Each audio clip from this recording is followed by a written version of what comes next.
You want to do SNL? I came close to SNL. You came close. How close? They flew me to New York 6 times. Oh, Very close. my That's God. as close as you can get. Yeah. 6 times they flew you over there? 6 times. At one point, Lorne Michaels told me he was going to hire me. And I just had to wait for Jason Sudeikis to leave. And then another year went by. I auditioned again. I auditioned on that stage 3 times. Oh, man. And I met with Lorne 3 times. Wow. Oh, my God. And then when you didn't get it, how did you feel? Anger? I felt anger. Resentment, sadness. Yeah. It was 3 years, man. 3 years I went through this. Yeah. Oh, my God. Will you go through it again? Never. You will not go out again. I think so. You want me to get into this? Yeah, I Yes, really want to get it. please. I really want to hear it. I think me not getting that show, and I'm not a religious man, I don't believe in God, but I think it was a blessing in disguise, me not getting that show. Because at Second City, I was drinking and I was drugging Yeah. and everything else, not meth, not heroin, but everything else. And I think the stress of that show I would have just done more of that to deal with it, and I think I 100%. would have killed myself. I think I would have died. You 100%. Yeah. Yeah. I mean, that is great that you came Because to that. he relapsed on when he got Mad TV. You did? Yeah. I had 12 years of sobriety. Leading up? Yes. Oh, I didn't got know sober that. when I was 17. Whoa. In did AA. not know that. I spent my whole 20s in AA. Wow. And I got mad. Good for you. And I show up, and 3 months in, I'm fucking 100% 24/7 relapsed. I bet. You know what? It probably would have been a similar picture for you. New York. Yeah. I know. The stress of that fucking show. Oh, my sketch got cut. Oh, I'm, fucking. Yeah. And the nightlife. The of that. nightlife. Yeah. Yeah.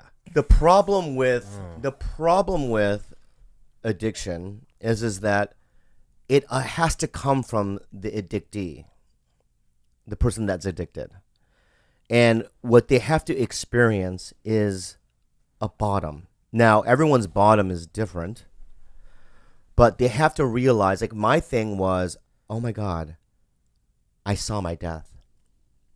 I saw that my behavior and inevitably was going to take me to, within a year or two, a place where I could die, right? And that was it.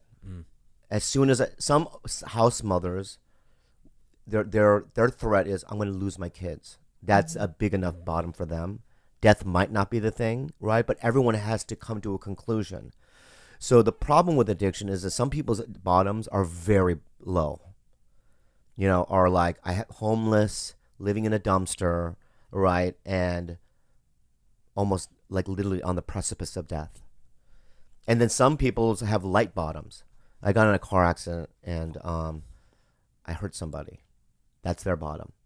So it's like, I can't define that for this person, but that's it. You have to, because what happens is when you hit a bottom, it's just human nature to, for survival, I'm willing to do anything. Bounce back. But do you think her fiance will ever allow for her to hit a bottom if he's enabling her? Oh, yeah. He's a cop too, so he can protect her. I mean, as a cop, you should know that, especially heroin, inevitably, the end result is not a good one. I mean, you just look at the statistics. So it's like, if you look at the stats and you believe that you're going to be special, that's not going to be good. Right? You need to look at the statistics and go, oh, I'm going to end up in a prison cell or an institution of some sort or death. Those are the 3 things. And I talked about Cammie, the girl that I knew, that I saw for a little bit. She died, heroin addiction. They found her in an abandoned house, in a bathtub, with needles over her, and she had been dead for a couple of days. And Whoa. she was somebody that I was seeing at the time, and she was cool. Did you know? Yeah, I mean, I didn't know she relapsed because I knew her sober. I didn't know about her relapse, but I've seen it a million times. Heroin just kills people. And in AA meetings, you see at the end, somebody will stand up and go, hey, I just want to let you know there's a service for so-and-so. He had relapsed and this and that. And it's something that's so real that I see. And I would hope that this person that just emailed us would hopefully, this is not a joke. This is a serious thing that you have.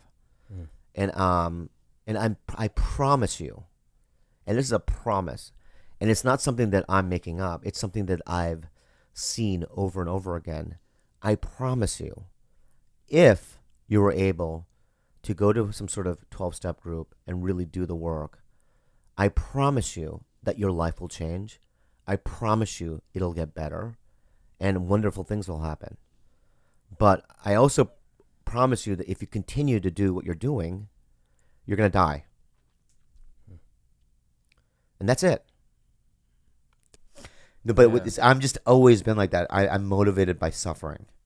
Interesting. And I've always suffered. As a kid, I suffered. And I've always been just not a miserable person.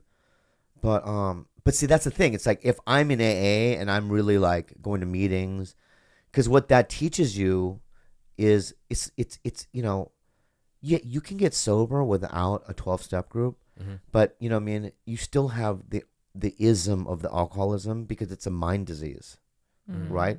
So it's like your thinking and the way you perceive things and the way you absorb things. You know what I mean? There's a difference between being in recovery and being a drunk. And I have drunk thinking. So is that what you call a dry drunk? Yeah, I'm a dry drunk for sure. You know what I mean? And so I'm white knuckling it. You know what I mean? So I refuse to drink. So you're powering alcohol. through it. Yeah, but you know, a lot of guys, I mean, I don't want to name names, but I can name huge comics right now, but I'm not going to name, that are complete dry drunks. And I can see it. You know what I mean? I see them and we see each other. You know the traits. And we know, Yeah. you know what I mean? And we talk about it like, God damn, man, we got to go to meet, you know what I mean? But we don't. So, But it's like white knuckling it. But I can feel, you know what I mean, it getting to the point where I'm going to have to make a decision.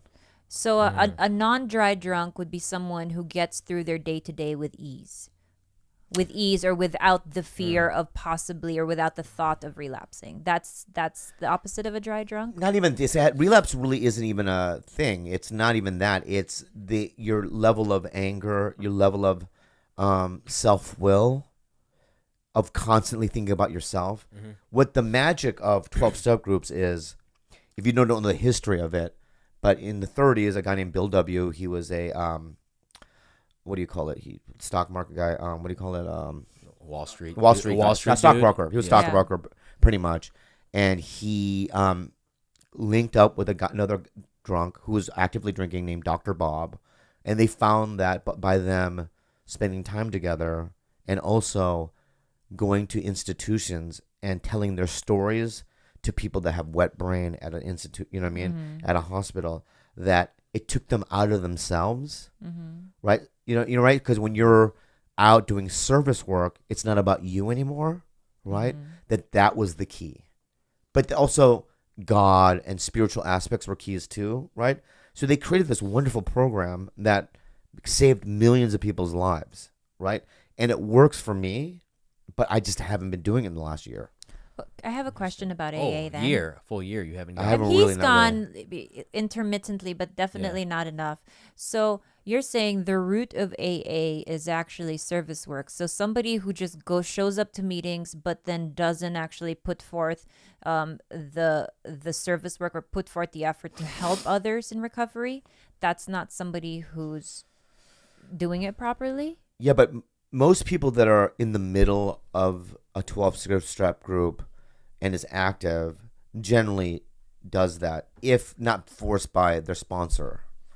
Okay. Right. So it's like, there's a thing when you're at a 12-step group where they get, are there any new people? They raise their hand. As somebody that's been in the program for 14 years, I don't even know if I should be talking about this, really, to be honest with you. Well, I think it that it's supposed to be- helpful for people out Yeah, there. but I think it's against like It's- some tradition. I know, but I whatever. think in terms you're actually providing information about AA. I don't think Yeah. you're. Well, you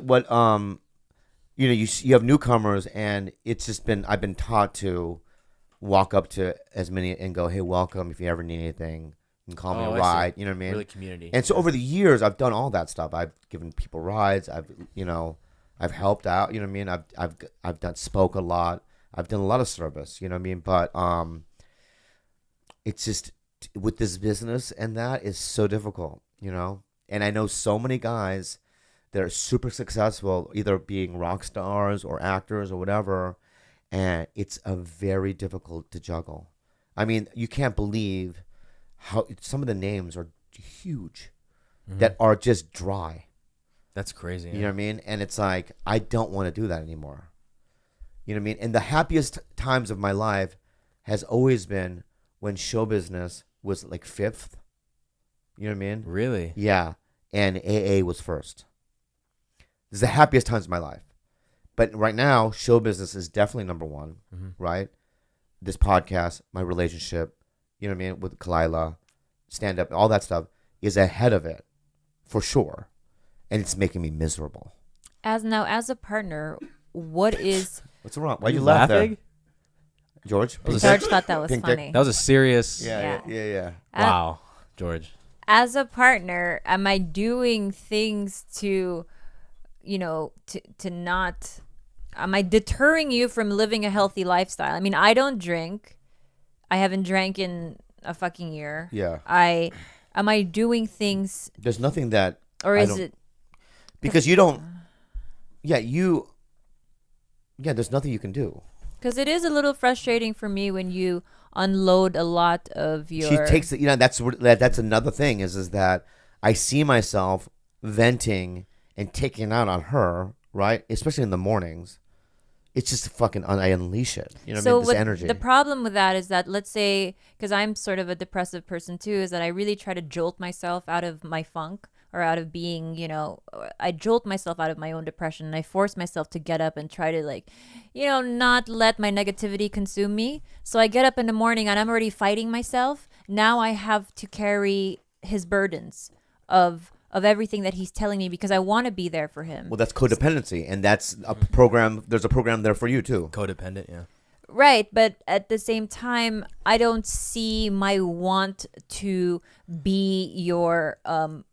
I don't see that as me not being a good partner. It's just me naturally always wanting to be there for people anyway. I know, but partly it's because you don't. Because I don't blame you, but you don't know what the consequences of it is yet.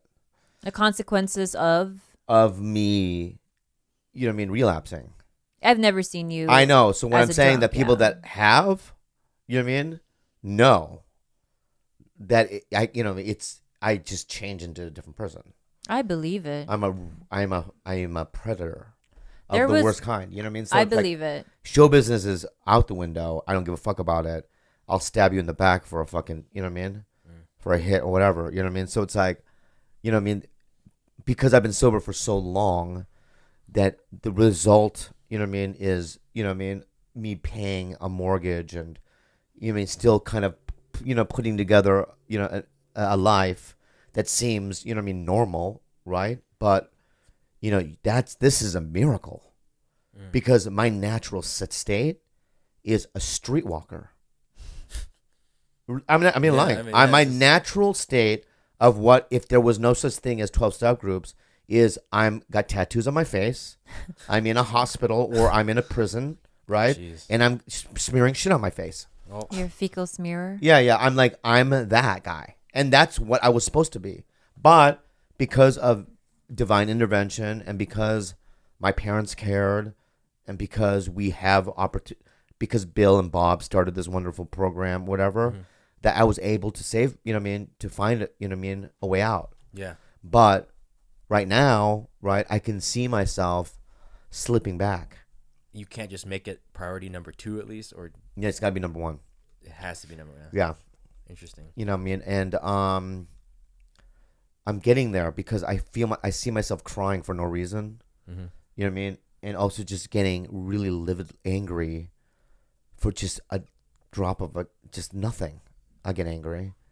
And I'm still being able to, I can still show up at a comedy club and do sets and go to a set and you memorize lines or whatever it might be. You know what I mean? But, it's like, Yeah, I don't think you're in a great place. yeah. What if you just went next week, or is not No, how it works? he has to go more than once a week. It has to it's be more than once a a week. 3-4 everyday thing for him at this point. Because I I did don't not know think that's how it worked. I don't think that he's in, and it's gotten so bad to last week. He said, I'm going to go to Walgreens, and I didn't trust him. So I was like, nope, I'm going with you. And I was sick and I was tired. And I was like, no, I'm going with you. He's like, why? and it got to the point where Well, I'm not. I don't know. Listen, I'm not there. Well, that's what you would seem that day. That day, I was like a little crazy, but I guarantee you, I'm not there because I have too much to lose. Yeah. I have too much to lose, and I'm not there. Mm-hmm.